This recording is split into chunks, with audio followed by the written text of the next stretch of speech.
Assalamu alaikum students. Today we are going to start a new branch of classical mechanics, that is work and energy. आज का हमारा topic होगा work done by constant force.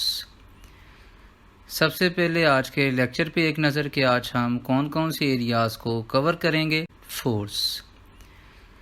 सबसे पहले आज के lecture पे एक नज़र कि आज हम कौन कौन से एरियाज़ को कवर करेंगे। सबसे पहला चीज़ जो हम अंडरस्टैंड करेंगे, work done in physics, then constant and variable force, उसके बाद work done by constant force, then cases of maximum and minimum work done, फिर positive and negative work done, और एंड में area of force displacement graph. Work done in physics में work क्या चीज़ है? Work का वर्ड आपने इससे पहले भी सुना होगा। चीज़ है, एग्जाम्पल अगर हम उठाएं तो अगर आप वॉल को पुश कर रहे हैं 15-20 मिनट, आप मुसलसल वॉल को पुश कर रहे हैं और आपको अगर जो है वो अगर पसीना भी आ गया तो आप कहें जी मैंने बहुत ज़्यादा काम किया। लेकिन अगर फिज़िक्स की डेफिनेशन में देखें, आपने कोई वर्क परफॉर्म नहीं किया। इसी तरह अगर आप कोई बकेट है वाटर की, आप उठा के लेके जा रहे हैं और आप कहें जी हाँ जी मैंने बहुत ज़्यादा काम किया, वो मैं 5 मीटर तक ये बकेट उठा के लेके गया हूँ। फिज़िक्स की डेफिनेशन में जब आएंगे तो हमने कोई वर्क डन परफॉर्म नहीं किया, तो फिर हमारे माइंड में ये क्वेश्चन आता है फिर फिज़िक्स में वर्क डन क्या चीज़ है, डेफिनेशन अगर इसकी हम देखें, work is done when a force acts and there is displacement in the direction of force. Physics में वर्क उस वक्त होगा जब बॉडी पे कोई फोर्स एक्ट करेगी और वो बॉडी फोर्स की डायरेक्शन में कोई डिस्प्लेसमेंट भी कवर करेगा, तब हम परफॉर्म हुए। मैथमेटिकल इसकी अगर एक और हम जो है वो डेफिनेशन देखें, it is simply the dot product of force and displacement vectors का जो टॉपिक है, अगर हम उसे अंडरस्टैंड करें तो हमारे पास दो तरह का प्रोडक्ट है। हमारे पास डॉट प्रोडक्ट भी है जिसे हम, तो work done is the scalar product of force and displacement. Formula अगर इसका हम राइट करेंगे, that will be W = F.D।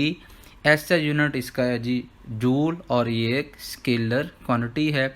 Joule = newton metre.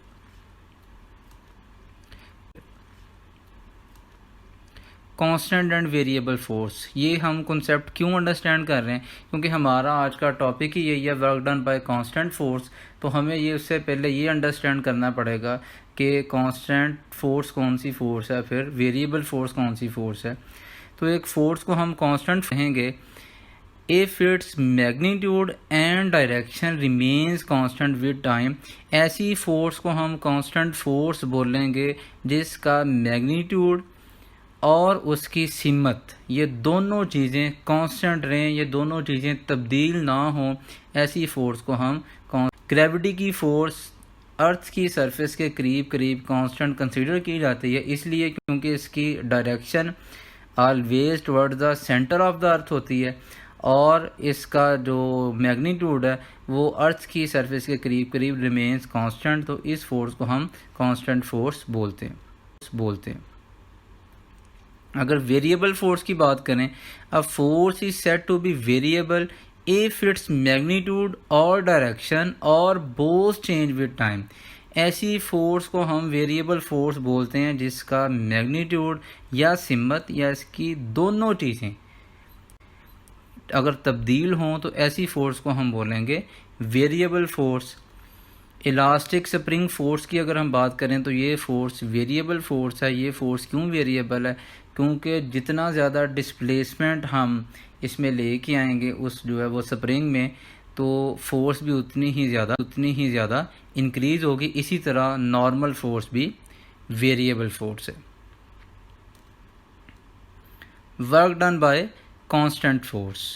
तो अब हम इस तरफ आगे जी, कांस्टेंट फोर्स से अगर हमने वर्क डन कैलकुलेट करना हो तो इसकी डेफिनेशन हमारे पास क्या होगी?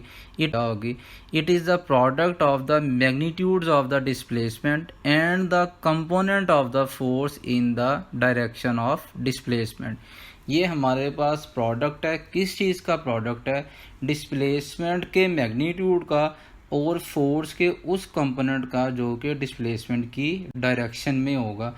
इन दोनों का ये प्रोडक्ट है, क्योंकि ये बात कंपलसरी नहीं होगी कि डिस्प्लेसमेंट फोर्स की ही डायरेक्शन में हो। फोर्स और डिस्प्लेसमेंट में कोई एंगल भी हो सकता है, तो उस केस में हमने फोर्स का वो कंपोनेंट जो है वो कंसीडर करना है जो कि डिस्प्लेसमेंट की डायरेक्शन में होगा। फार्मूला अगर इसका हम राइट करेंगे, that will be W equals to F cos theta into D. F cos theta force का वो कंपोनेंट है जो कि डिस्प्लेसमेंट की डायरेक्शन में है। इसके अलावा इसको इस तरह भी लिखा जा सकता है W equals to F into D cos theta. इस केस में हमें पड़ेगा जो कि फोर्स की सिमत में होगा। ये अगर हम डायग्राम भी यहाँ पे देखें, एक ऑब्जेक्ट है जो कि डी डिस्प्लेसमेंट कवर कर रहा है और फोर्स इसके ऊपर थीटा एंगल के ऊपर जो है वो एक्ट कर रही है। तो यहाँ पे हमें फोर्स को इसके दो कंपोनेंट्स में जो है वो रिजॉल्व करना पड़ेगा, और फिर वो कंपोनेंट हम जो है वो रिजॉल्व करना पड़ेगा, और फिर वो कंपोनेंट हम लेंगे जो कि डिस्प्लेसमेंट की सिमत में होगा, that is F cos theta. फिर हमारे पास जो वर्क डन आएगा वो एफ कॉस थीटा और डिस्प्लेसमेंट का प्रोडक्ट होगा। मिनिमम और मैक्सिमम जो वर्क डन है, ये कौन से वर्क डन हमारे पास जो है वो मैक्सिमम होगा। तो जब फार्मूला हमारे माइंड में आ गया W equals to F D cos theta, तो यहाँ से हमारे पास ये चीज़ जो है वो माइंड में आ रही है कि मैक्सिमम वर्क डन कब होगा, जब हमारे पास थीटा या तो 0 डिग्री होगा या 180 डिग्री होगा। दूसरे अल्फाज में बात करें, work done will be maximum when force and displacement are parallel और एंटी पैरेलल। फोर्स और डिस्प्लेसमेंट जब या तो पैरेलल हों या फिर एंटी पैरेलल हों, दोनों केसेस में वर्क डन मैक्सिमम जो है वो कंसीडर किया जाएगा।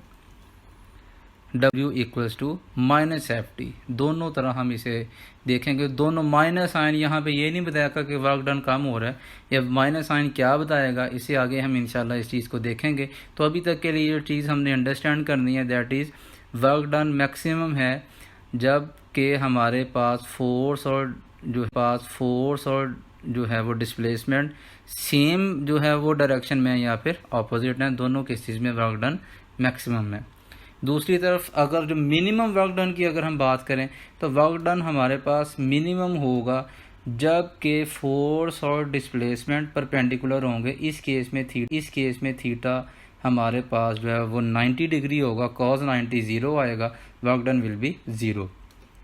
ये भी पॉसिबल है कि फोर्स ही 0 हो, फोर्स ही नहीं लग रही, तो उस केस में वर्क डन हमारे पास कोई नहीं आएगा। इसको भी हम जो मिनिमम वर्क डन है उसी का केस हम कंसीडर करेंगे।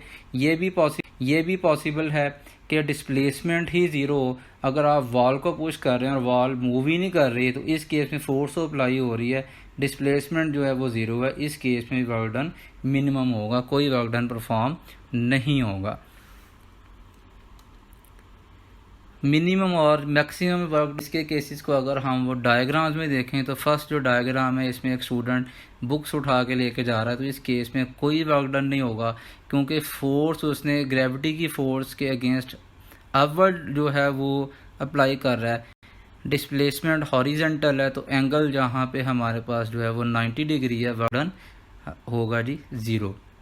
दूसरे केस में अगर कोई ड्रम है या कोई और चीज़ है, कोई हैवी ऑब्जेक्ट है जिसको हम जो है वो पुश कर रहे हैं, इस केस में फोर्स भी लगा रहे हैं और डिस्प्लेसमेंट भी फोर्स की ही सीमत में कवर हो रहा है, तो इस केस में वर्क डन मैक्सिमम होगा। ये हमारे पास ये वॉल का केस, वॉल को अगर पुश किया जा रहा है और कोई भी अगर डिस्प्लेसमेंट वॉल कवर नहीं कर रही, तो इस केस में वर्क डन मिनिमम होगा। हाँ जी, इस चीज़ को एक दफ़ा हम अगर फिर समराइज करना जाएं कि वर्क डन हमारे पास पॉजिटिव और जो नेगेटिव की हमने बात की, जिस तरह मैक्सिमम में हमने देखा था कि वर्क डन जब मैक्सिमम था तो वो एफ डी के इक्वल भी आ रहा था और माइनस एफ डी के इक्वल भी आ रहा था। तो वर्क डन कब पॉजिटिव होगा? Work done is positive when angle between the force and the displacement is less than 90। Work done उस वक्त पॉजिटिव होगा जब 40 डिग्री से कम होगा। इसको अंडरस्टैंड करने का एक और वे है हमारे पास, जिसको हम क्या बोलेंगे, work done by the force field is positive. Force field से मुराद हमारे पास जो है वो ग्रेविटी की फील्ड भी हम उसे कंसीडर कर सकते हैं, इलेक्ट्रिक फील्ड भी जो है हम इसमें को शामिल कर सकते हैं। तो इलेक्ट्रिक फील्ड या ग्रेविटी की फील्ड अगर ये खुद वर्क डन करें, ग्रेविटी की फील्ड किसी ऑब्जेक्ट के ऊपर वर्क डन करेगी उसको डिस्प्लेस करने के लिए, इलेक्ट्रिक फील्ड किसी चार्ज के ऊपर वर्क डन करेगी उसको डिस्प्लेस करने के लिए। तो अगर ये फील्ड खुद वर्क डन करेंगे, इस वर्क डन को तो पॉजिटिव, इस केस में theta will B cos theta will be greater than 0। Work done कब नेगेटिव होगा हमारे पास? वर्क डन उस वक्त हमारे पास आएगा नेगेटिव जब फोर्स और डिस्प्लेसमेंट में जो एंगल है वो ग्रेटर देन 90 डिग्री होगा। इस केस में वर्क डन हमारे पास जो है वो फिर नेगेटिव आएगा।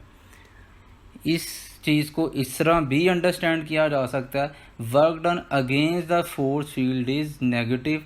ग्रेविटी की वजह से वर्क डन पॉजिटिव है, अगर हम ग्रेविटी के अगेंस्ट वर्क डन कर उसको हम नेगेटिव लेंगे। इसी तरह इलेक्ट्रिक फील्ड अगर खुद वर्क डन कर रही है वो वर्क डन पॉजिटिव होगा, अगर हम इलेक्ट्रिक फील्ड के अगेंस्ट वर्क डन करें that will be considered as negative.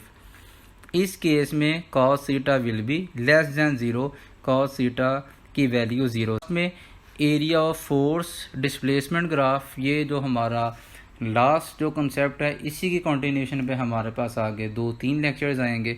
Force displacement graph का एरिया हमें किस चीज़ को जो है वो बताता है। इससे पहले जो velocity time graph, speed time graph और जो डिस्टेंस टाइम ग्राफ है उसको हम अंडरस्टैंड कर चुके हैं, उनके एरियाज़ को हम देख चुके हैं।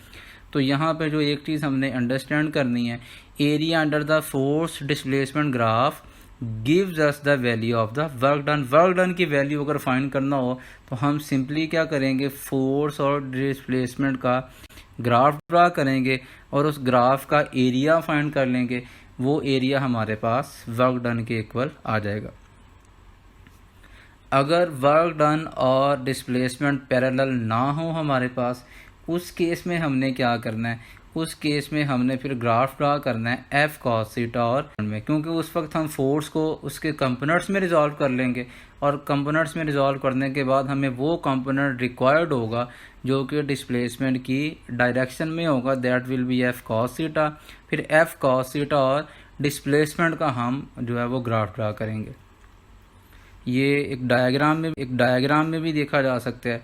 इस केस में अगर हमने वर्क डन फाइंड करना हो तो ये रेक्टेंगल की शेप बन रही है, तो यहाँ पे एरिया ऑफ रेक्टेंगल हमारे पास जो है वो फोर्स और जो ये डिस्प्लेसमेंट है उसका ग्राफ हमारे पास आ जाएगा। तो एरिया ऑफ जो ये रेक्टेंगल है हम फाइंड करेंगे लेंथ इनटू विड्थ, तो यहाँ से हमारे पास इस केस में अगर हम देखें यहाँ पे अगर वर्क डन हमने फाइंड करना हो तो यहाँ पे भी वर्क डन फाइंड किया जा सकता है। यहाँ पे हमें जो शेडेड एरिया है ये एक जो है वो राइट एंगल ट्राइंगल है, यहाँ पे राइट एंगल ट्राइंगल का area that will B 1/2 into base into height, वो फार्मूला पुट करके इसका एरिया कैलकुलेट करेंगे जो कि वर्क डन के इक्वल होगा। हाँ जी, उम्मीद है कि आपको आज की वीडियो जो है वो पसंद आई होगी और आज के जो हमने 2-3 कॉन्सेप्ट देखे हैं इनको भी